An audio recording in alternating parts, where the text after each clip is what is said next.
El 6 de enero del año 2021, Aquilino Gonell, nacido en la República Dominicana, se enfrentó a los seguidores del expresidente Donald Trump en el asalto al Capitolio donde trabajaba como oficial de la policía.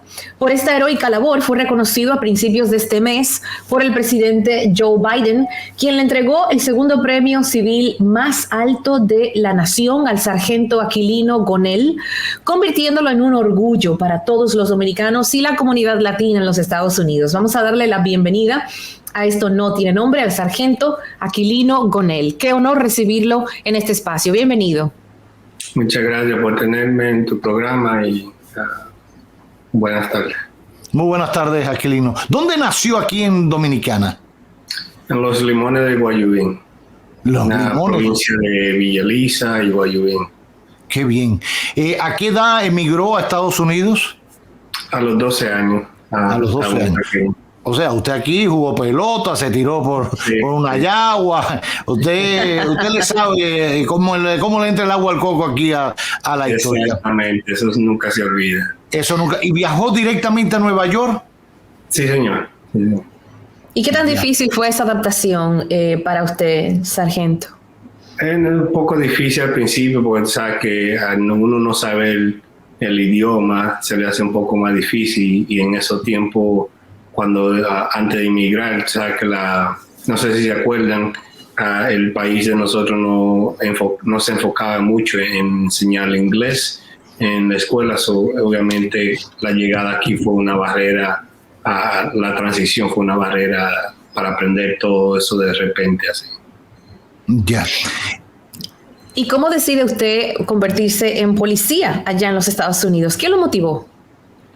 Bueno, en el 99 me hice soldado de las Fuerzas Armadas de los Estados Unidos y en el 2004 pasé el año entero allá en Irak, desplazado por la guerra de Irak de ese tiempo. Y cuando regresé en el 2005, después de 6 meses, fue que me decidí a hacerme policía, a seguir el servicio a la comunidad, al pueblo, y como si fuera algo de retorno al país que me dio la mano de sobresalir y la oportunidad de desarrollarme y ser un poco mejor financieramente y educación también. Ya, Aquilino, ¿y cuándo viaja entonces a Washington y decide o comienza a trabajar también en el Capitolio? En el 2006, en junio de 2006, fue que como decimos ya, me enganché en el servicio de la policía y de ahí desde ese entonces he estado hasta el mes pasado, el 17 de diciembre de 2022, casi 16 años y medio duré como policía. Madre mía, ¿y por qué salió ahora? Bueno, no fue porque quise, pero simplemente por las secuelas que quedaron de las heridas, ambas físicas y mentales, causadas por la turba que hubo en el Capitolio, donde ahí me enfrenté a miles de apoyantes del expresidente Trump. ¿Nos podría contar cómo sucedió todo ese día? ¿Cómo recuerda usted ese suceso? Bueno, para ese día siempre nos preparamos de la misma manera, no importaba cuál tipo de protesta o derechos de primera asamblea que son aquí en los Estados Unidos, se manifiestan y son protegidas por la Constitución. Entonces, basado a eso, no cambiamos nada, simplemente esperábamos que no iba a ser violento, que no iba a ser tan largo la jornada, pero desgraciadamente el expresidente tenía otras ideas y y muchos de sus apoyantes nos vieron como una barrera de impedimento para lograr lo que ellos querían, y lo cual era parar la transición de poder del presidencial para que el presidente Biden no tomara posesión de poder. Ya. Decía usted al inicio que, bueno, cada día y en la posición que están se preparan con un nivel de seguridad o rigor, pero aun cuando ustedes se preparen, digo, toda la policía, todo el equipo de seguridad que trabaja en el Capitolio, que trabaja en la Casa Blanca, cuando uno veía esas imágenes de esas turbas entrando al Capitolio, me parecía tan imposible de creer. Surreal, que pudiera pasar en un parlamento latinoamericano, que pudiera pasar en un congreso, incluso hasta europeo, pero que pasara en el Congreso de Estados Unidos me parecía, vaya, algo que ni una novela podía haber escrito. ¿No fue eso una sorpresa realmente y una cosa rarísima que pasara? ¿Tenían alguna información previa que aquello podía desencadenar en una toma del Congreso por esa turba? Bueno, para mí, créeme que para mí también fue sorpresa. No solamente para mí, pero para los otros policías también. Una de las cosas que pasaba en ese tiempo era que sí, habían amenazas, pero amenazas que no eran concretas y no eran especificadamente directas a cierta persona o a cierto propósito.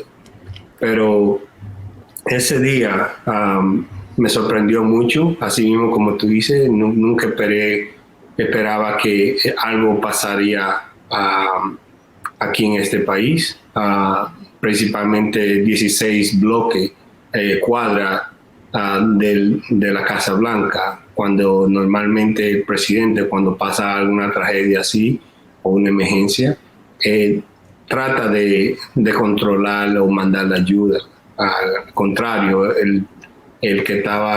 la persona que estaba ocupando la Casa Blanca ese día, en vez de ayudar, lo que estaba era, como quien dice, echándole porras a la turba para que sigan atacando, porque según él, ellos estaban peleando era por él, estaban peleando por cosas que él también apoyaba. Entonces se ve uno en esa desventaja de que si hubiera una persona con compás moral, hubiera dicho, ¿sabes qué? Están atacando a los policías, están atacando una rama del gobierno mío, déjame mandar la ayuda. Y cuando yo estaba en la turba, en medio del túnel donde sale el presidente a ser juramentado, ahí duré yo casi 4 horas y media batallando con esa gente. Y sí, cansado, con las manos ensangrentadas de heridas, con mi pie ya herido, con mi brazo también herido, que lo cual es el pie y derecho y el hombro izquierdo. Necesité cirugía para poderlos reparar. Y a causa de eso, también por la razón por la que me tuve que retirar y el trauma mental. Pero como vuelvo y te repito, ese día esperábamos que el presidente estuviera de nuestro lado, del lado de la ley y el orden, y desgraciadamente él tomó eso como, mira, ellos están peleando por mí, déjame seguirle echando porras porque me gusta que peleen por mí. Y básicamente fue un golpe de estado.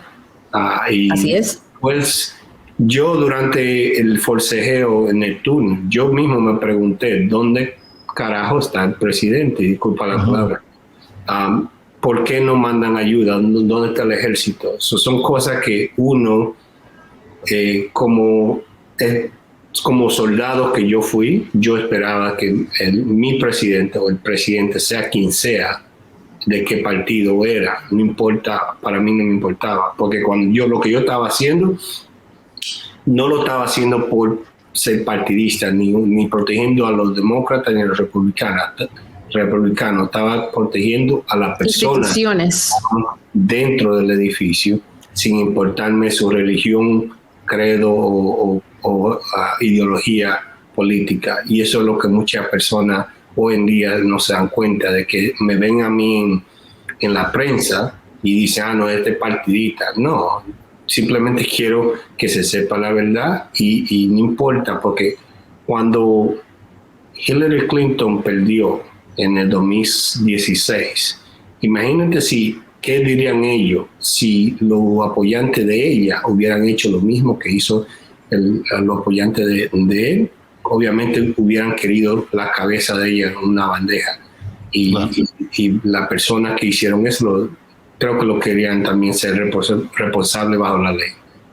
Sí, usted estaba defendiendo sobre todo un poder del Estado, como mismo está el Ejecutivo, está el Legislativo. Al jefe del Estado, en ese momento, Donald Trump, le correspondía tomar acciones para proteger ese otro poder del Estado, donde usted estaba apostado junto a otros compañeros y necesitaban refuerzo y necesitaban mucho más apoyo para parar esa turba que intentaba dar un golpe de Estado, evidentemente, por el lugar donde se produjo, reitero, es un poder del Estado. Es lo mismo que vimos hace solo unas semanas en Brasil, que tomaron el Congreso, que tomaron el edificio del Ejecutivo, también el Tribunal Superior o la Corte Suprema de Estados Unidos. Pero bueno, todo este esfuerzo, toda esta valentía fue reconocida, bueno, primero por su familia, por toda la sociedad, pero hace solo unos días el propio presidente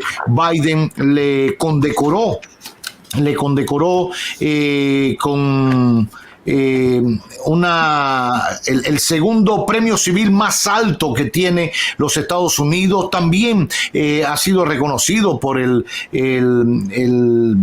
senador de origen dominicano Adriano Espaillá, también por el consulado, que ha representado este reconocimiento que le ha dado a usted, siendo dominicano, emigrante, a los 12 años, el presidente Joe Biden.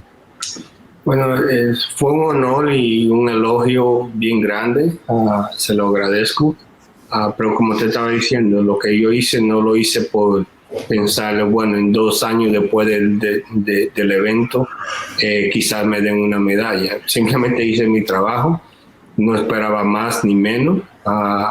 Lo mío era hacer mi trabajo y hacerlo bien. Le agradezco a todas esas personas que sí, que me tiran los elogios y los honores.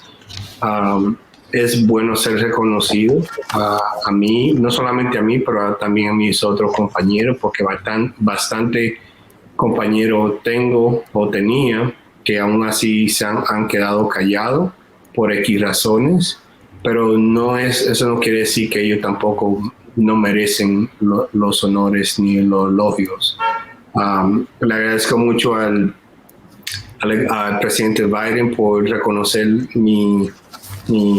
mis esfuerzos, también al congresista Adriano Espaillá, al senador de Nueva York, a Luis Sepúlveda, también que estaba en contacto, al señor Eligio Vázquez, del consulado principal allá en Nueva York, que la semana pasada tuve una reunión con ellos y me dieron otro elogio. Lo más que yo he querido es hacer con mi esfuerzo, que sea reconocido. Si es que lo van a reconocer, lo único que yo le pido es al presidente Abinader y a los demás, es que si me quieren hacer algo, que hagan la carretera de mi pueblo, Los Limones de Guayubín, que no se confundan con el COPEI de otra provincia. El COPEI, la carretera que le he pedido, haya una confusión en el medio del internet, de que dicen que la carretera de Guayubín está hecha. Sí, la carretera de Guayubín está hecha. Lo que yo estoy haciendo es pidiendo, mi petición es Los Limones de Guayubín, que es la entrada de Hato del Medio, a Los Limones, y los Limones al COPEI. Es diferente es una parte de la provincia de Guayubín, que le pertenece a Villa Elisa y a Guayubín. Pero yo sé que la carretera de Guayubín está hecha. El campo donde yo vivo, Los Limones de Guayubín, la carretera es de Ato del Medio a Los Limones, Los Limones a Copey, de la costa.